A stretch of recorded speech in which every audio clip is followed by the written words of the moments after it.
Greetings, everyone. I want to say it's a glorious day outside here in Denver, Colorado. I'm joined today on the Servant Leadership Podcast by two people that I would say I know you, Todd Musselman, obviously better than I know Lois Todd. We can call it the Todd Todd Show if you want. Be kind of cool. Both recognized as leadership coaches and speakers and just helpers of a whole lot of other human beings. And so I'll start with you, Lois, and just share with us your story. Where did you come from? How did you get to where you are today? And more about why do you do what you do? Yeah. Hey, thanks, Greg, for having me on. And Todd, always great to be in the same space with you. You too. So, feels very welcoming, and what a great topic. What has been imprinted on me from a long time ago, from mom, dad, aunts, uncles. I actually lost my Aunt Alice last night. She was 93, lived a great life.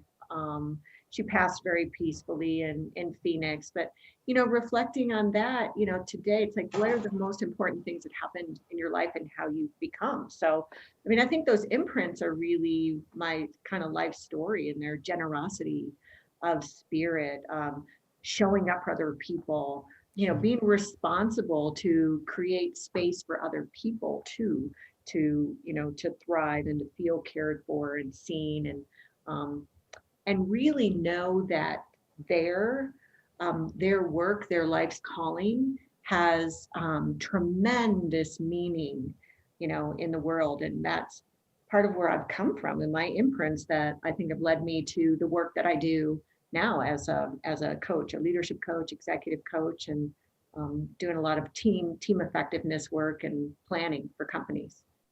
When did you know, Lois, when did you know this was your calling, so to speak? Yeah, I think probably very young. I didn't necessarily follow the journey. One of the strongest imprints came from one of my neighbors growing up in Port Huron, Michigan. She was like my second mom. She was all of these characteristics that I just talked about. So I think and she was a teacher. So I always thought I would be a teacher. So coach, teacher, similar. Sure. But I went down a whole music career, broadcasting career before I really found this place, what I'm doing this now for about 24 years. Awesome. Well, it's great to see you, and I'm looking forward to learning more about you as we continue our journey up to the big day in February, and more on that later. And so over to you, Mr. Musselman. Tell us about yourself and tell us about your why, if you would. So, grew up in a family business. When I say I grew up in a family business, I was collating catalogs when I was like 7 years old, along with my siblings. I'm pretty sure my dad broke every child labor law known to humanity. And as I progressed through life, I made one proclamation: I would never work in my family business, and just like the rest of my siblings, and yet all of us ended up in that business together. And it was an incredible experience for me. I think the most impactful part of that process is that we engaged an outside counselor for 7 years. At least once a quarter, we got in a room, all 7 of us, and we worked our stuff out. And to me, being complete with all my family members is by far the biggest gift I've ever been given.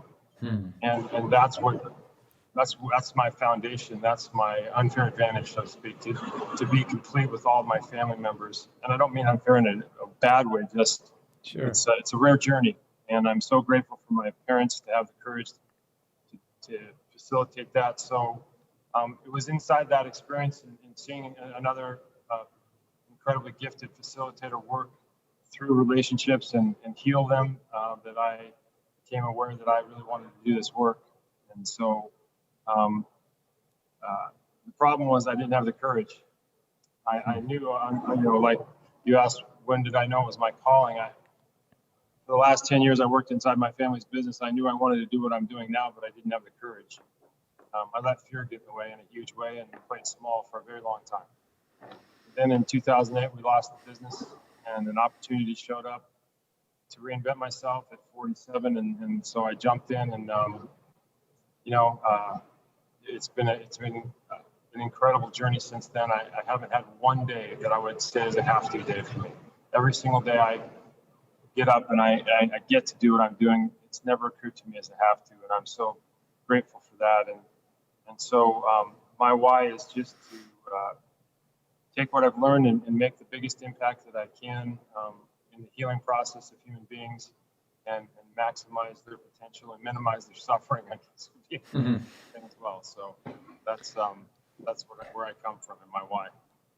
Now I'm smiling because you and I have done a lot of work together in being in various groups, the Aconcagua Partnership, and some high level coaching training, so to speak. And I've too reinvented myself at a later age. And I was going to ask both of you, and Lois, I'll start with you. Is when you heard Todd say he reinvented himself, I know in all the work that we do with clients, I'm going to assume for a minute you ask some of our clients or your clients who do they want to be if they don't like who they are now, and do you ever use the phrase, how would you if you would like to reinvent yourself? Yeah, absolutely. And I also reinvented myself, I guess, in, moving out of a broadcasting career to something completely different. And I would say, I think it sometimes takes a while for us as these human beings to listen to what's being presented to us and pay attention, to that sort of that calling or the soul's code that really was, imprinted in us, and follow that and have the courage, like Todd said, to do that. So, yeah, usually, the indicators that show up for me, if someone wants to reinvent themselves or take a look at doing something different, with their precious life, and their responsibility to it to show up, is for them to, look at what's not working, Yeah. And what would you rather do? I mean, we're all creators. We can create anything, and there is this world of possibility. Sometimes people are very, very skeptical about that, but once you work with them and help them open up and see that they've done that for most of their lives, right? They've created things, all kinds of little things, bigger things, in their lives, that this too, can happen for them.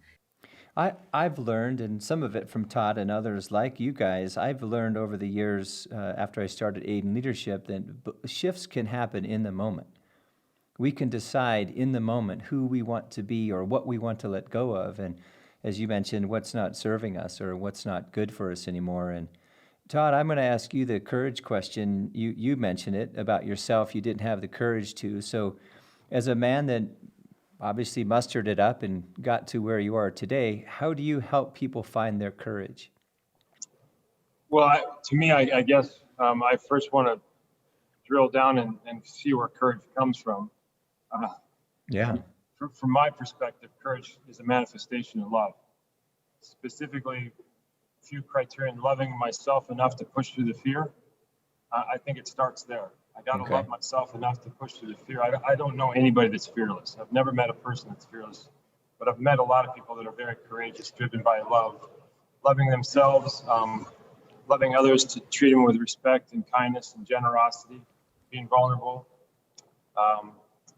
loving what you're up to.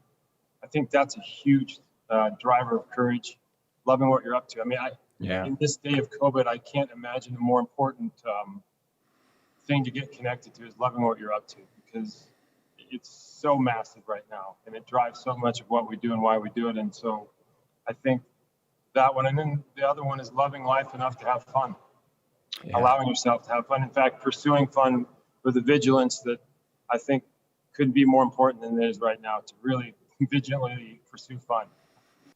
Yeah, let's shift to the world, and let's shift to a topic that's near and dear to my heart. And you both know I've got little ones. At 58, a 9-year-old and 11-year-old. I skipped a generation.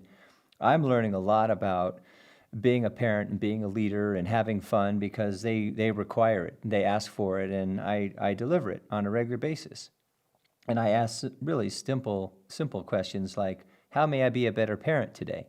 How may I be a better dad today? And you can imagine the real conversations we have with those simple questions. And I'd like to ask each of you if you could share with the world what you believe the world needs now, and not us singing what the world needs now is Love, Sweet Love song, but something like that. What would you recommend to the world in terms of leadership, and throw in parenting if you would, and what would be your recommendations? And I'll start with you this time, Todd, and what are your thoughts?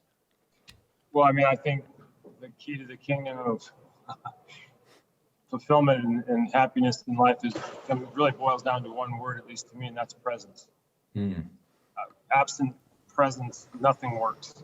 I'd like to say that presence is the portal to everything that's meaningful as a human being, full stop.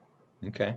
And so if I was talking to parents and I could share one thing that I think could be a hugely impactful mantra to take on, is be 10% more present with your spouse and your kids, and watch what happens to everything. Not 100%, but just 10% more present. What would that look like? And Wow. what would happen if you're 10% more present? So I think for me, my experience is a lot of times we tend to give our best version of ourselves at work and our second best version of ourselves at home. So for people that are listening to us communicate about this huge topic, and they're thinking about the word presence, how would you define it so they can actually make a shift and become 10% more present? How would you describe it to them, and so they can apply it like now? So I guess the way I would describe it is, if you did an inventory of what you did for fun, whatever you do for fun, the reason it's fun is because it calls you into being present. That's why I think being fun and having fun is so incredibly important. So, but to me, it's like whatever calls you into being present, do it more often. And Sure. By the way, presence isn't a skill. It's not a talent. It's a willingness thing. Amen. I hear you. Yeah, and I think it's also your heart. Your heart is really online. When I listen to you, Todd, talk about that, when you do get lost in things, like, when you play your guitar, and I know you're a big fly fisherman, and for me, and an avid skier, when I'm lost in a powder day, that stuff's great. We're lost in our work, or lost in a conversation, with someone. Like, you break free of time. The time that as we know it, the linear time, the way that the arrow goes through time, as opposed to allowing that space for concepts to show up, to be present too. And then I think it's also mindfulness to know that, for me anyway, knowing that I also have to break free from some of the traps of my mind, and really center in my heart, and also remind myself that really every moment is precious. Every moment is precious. That's a mantra for me. Like, I live really living in my heart when I'm present. And it just feels so good. Like, you get satiated by the presence. Well, for me, it's in the moment. And especially when and right now, Todd, my youngest, Brooks, and I, we're headgear, water ski vest, gloves, and I'm on my knees because I'm 6'2" and he's barely 4.5 feet. But we're all in. And we literally have to set the timer for 3-minute rounds. We go 5 rounds, and he's coming at me. And that's in the moment. I'm having a blast. And to your point, Lois, I get lost in it, and it's awesome. It's awesome. I think I can summarize it in one word, Greg: ping pong. That's why I have it in the back. I mean, if a ball fails, just play ping pong, and you'll know exactly what I'm talking about. That's why it's a prop for me in the background. There you go. I had no idea that you were quite a ping pong player. I'm not, but Sure, it works. There's a prop. Yeah. Good. Is it okay if I say just a few more words about Absolutely. And then also, sort of from the parenting lens, I have stepkids and actually some grandkids. And I think one of the things that, for me, that I'm thinking about in terms of the way I'm reoriented and then projecting it on them, really, is releasing some of the, we were talking about limiting beliefs, but releasing some of these effects of what has happened, or language of, oh, this has happened to you. Right. As opposed to being, again, in that beautiful flow of the present moment, and go, well, No, it just happened. Well, I want to get back to what it is you're going to talk about in February, and you brought up a kind of a fate in what some of the kids are talking about. Well, that happened to me. An expert in the field of owning who you are is Todd, and I'd love for you to give us a little preview of what you like to speak about, Todd. Amongst other things, is the owner mindset. Why is that so important to you, and why do you believe that's important to the people that you coach as a leadership consultant? Well, my perspective is that our mindset is the number one determinant of our performance. It drives our performance more than anything else, at least to me. Because, and the good news is that it's under our purview at all times. And so I distinguish between these two mindsets: the victim mindset and the ownership mindset. The ownership mindset is where the juice is. It's where the power is. That's when we're operating at our highest self. And so I've kind of made it pretty simple. I've dumbed it down to 3 simple pillars of that ownership mindset: love, purpose, and presence. Those are the 3 pillars that I talk about in this, in this ownership mindset oversight. And so that's what we'll be talking about on my talk. I do want to, if it's okay, I want to add one thing about this whole thing around parenting or leadership right now. Please. So 12 years ago, my oldest son showed up in our house, not overnight, but pretty much in one conversation, shared with me that he was really battling with anxiety and depression. And when he shared that with me, I went down the rabbit hole significantly. I mean, really bad. And I was a mess for a long time. And I kept wanting to fix my son. The more that I tried and the farther I got away from that, the worse it got. And so I started working with my coach, Steve Chandler, and I went to Steve with one of our appointments with the sole intention of having Steve help me fix my son. That was my intention. Well, Steve fixed somebody that day, but it wasn't my son. Steve shared with me one simple phrase that I think is so impactful. I want to share with everybody on this call right now because it changed my life and a lot of people in it. What Steve shared with me, he said, Todd, I really hear what you're saying, but I want to share something with you, and that is that no one ever got a feeling wrong.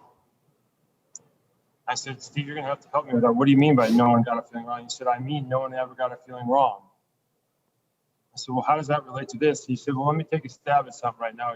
When your oldest son shows up and he's sad, you try to change his feelings, don't you? I'm like, holy crap, are you in my living room? Yeah, of course I do. When he shows up as being sad, I try to show him all the reasons he has to be happy or all the great things he has in his life. And the problem is every time I try to change his feelings, I made him wrong. And I added shame to his life. Mm. And so I went back armed with a new simple mantra that no one ever got a feeling wrong. And the next time he showed up sad, which was in the next 3 or 4 days, I just held the space for him to be how he was being instead of trying to change him. And I'll be damned, he shifted. He moved through that a lot faster than when I tried to change him. And so how is this relevant to every human being right now? There's a lot of human beings having feelings they've never had before, ever. Yeah. And a lot of times leaders believe it's our job to fix somebody or change their feelings. It's not, it's their job. Our job is to hold the space for them to be however they want to be and meet them where they are, not where we want them to be. And so I can't think of a more important parenting mantra right now is just no one got a feeling wrong, but also as a leader, my direct reports, I want to meet them where they are, not where I want them to be, and just hold a space for them to work through that because they will. Wow, well said. Great story. And I love stories. I like anecdotes. I like how we can apply that to our leadership, our parenting, and great advice. And I know you mentioned Steve Chandler. I'll mention him again. Just a great coach of coaches and just a great man. He's written several books and has a lot of great information out there. So any of you listening, please look up Steve Chandler, a dear friend to a lot of ours. Lois, I want to ask you about what you're going to be talking about and your Soul's Code. Soul's Code. Tell us more about that and where did that idea come from? Sure. Well, there's a great book by James Hillman called Your Soul's Code, kind of finding your way into authenticity. So, I mean, imagine if the day you were born and the day you found out why were actually the same day. What is, kind of a co-inquiry that we can have together on the Leadership Development Day.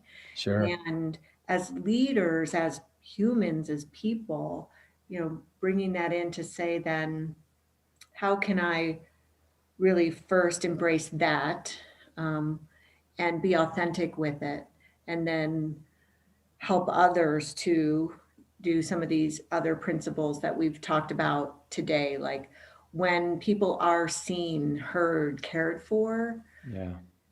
It really is that simple. Then you are opening up your heart, you're listening, you're connecting, and you're also, giving, in servant leadership that's really important to you, Greg, like then you're also giving of strength of your character, you're providing advice, you're doing coaching, as a leader. But I think it all starts down to that first thread of like, what really truly are we intrinsically here to do and follow. And again, life is a journey. I'm not professing by any means through this talk. I'm not an expert at all. I love to learn, and I think that's another thing that we can all embrace is how do we now get into really a learning platform in Yes. organizations as leaders. That's a little bit about what I'll chat about. Well, you mentioned one of my favorite topics, servant leadership, and when I reinvented myself and I stepped into this world of leadership consulting and working with human beings, I don't really profess to be an executive coach, or I only deal with or work with C-suites. I believe our hearts and souls as men and women serving other men and women, that's servant leadership. Serve first, lead second. Greenleaf made it famous in the early 70s, and this guy by the name of Jesus Christ was a pretty good servant leader himself. And it's been around a long time, and a lot of people think it's soft, and everything that both of you have mentioned comes from a spirit of serving, wanting to serve another human being so that they can get better. And it's not about us. It is about us because we are the vessels, but it's not about us in terms of what they decide to do with our gift of getting them to open up. And as you mentioned, Todd, it is about them. It's now that they have some care and love and additional wisdom, what are they going to do with it? And it's really beautiful to hear both of you talk about the same topic, but coming from it in different ways. And that's what's neat about what's going to happen in February. So last question, and then I'll let you get on to your day. When you first heard about the Leadership Development Day, two questions. What did you think about it, and what made you decide you wanted to be involved? Todd, I'll go to you.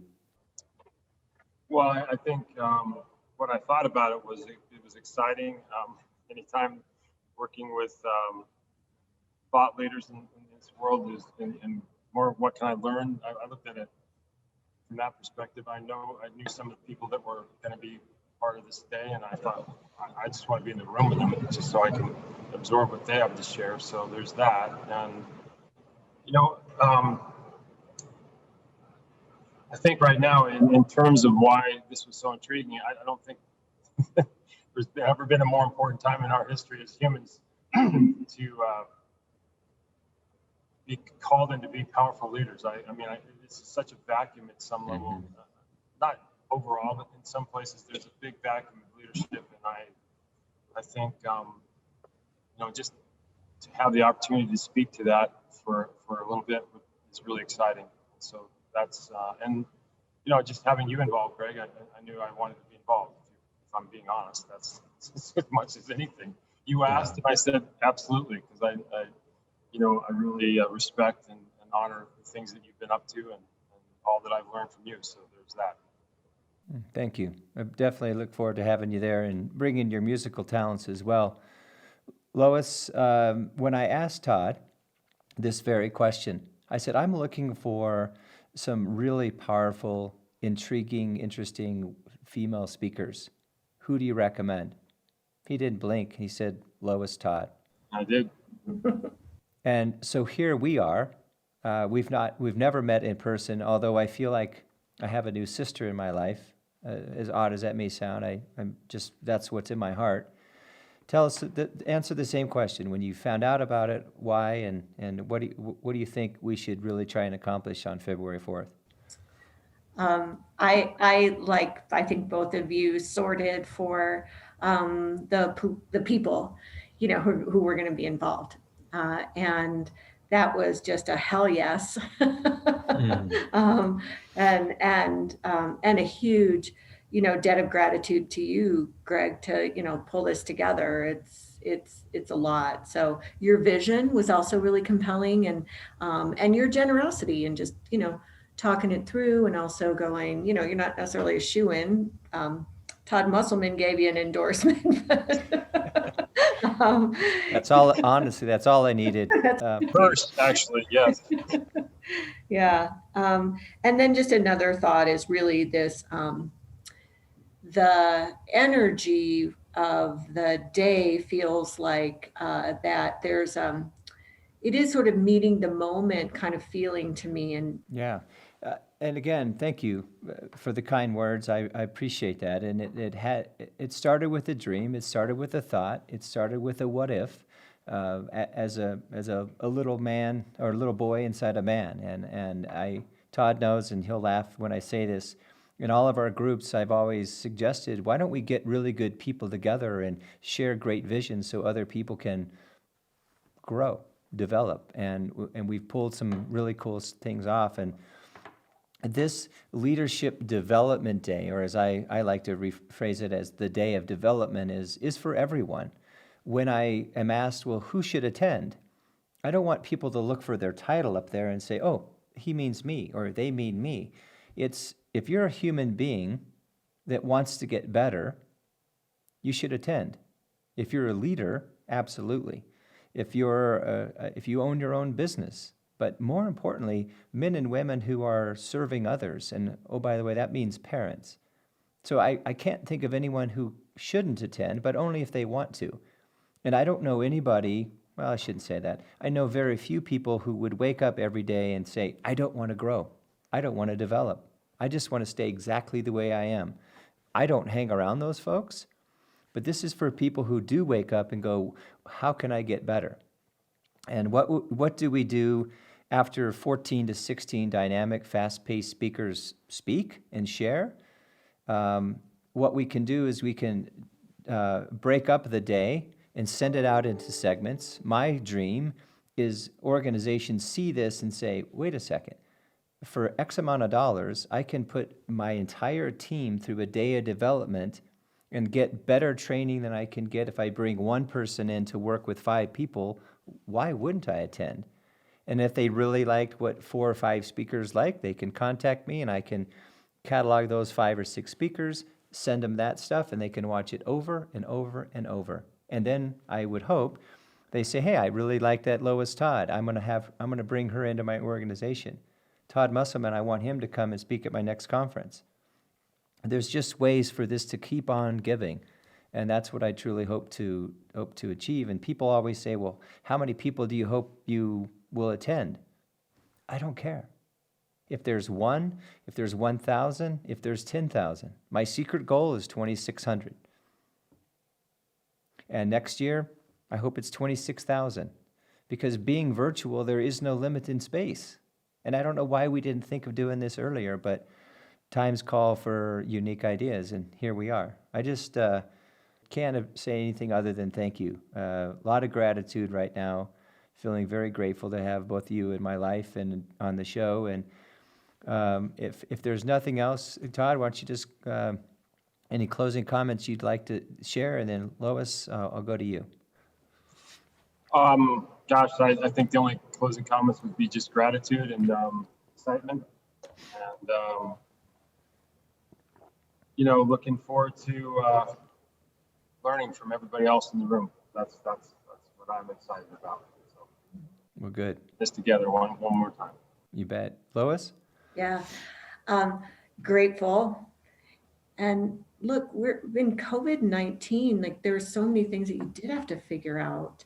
and we did do it together. And, I failed miserably at lots of different things over the course of this last year. And there was so much grace and support, from other people and kindness. And let's harness that, take that forward, know we're in it together, and learn from each other, right? And create lots of good things in the world for all, but lots of good things for what everybody else wants in their world.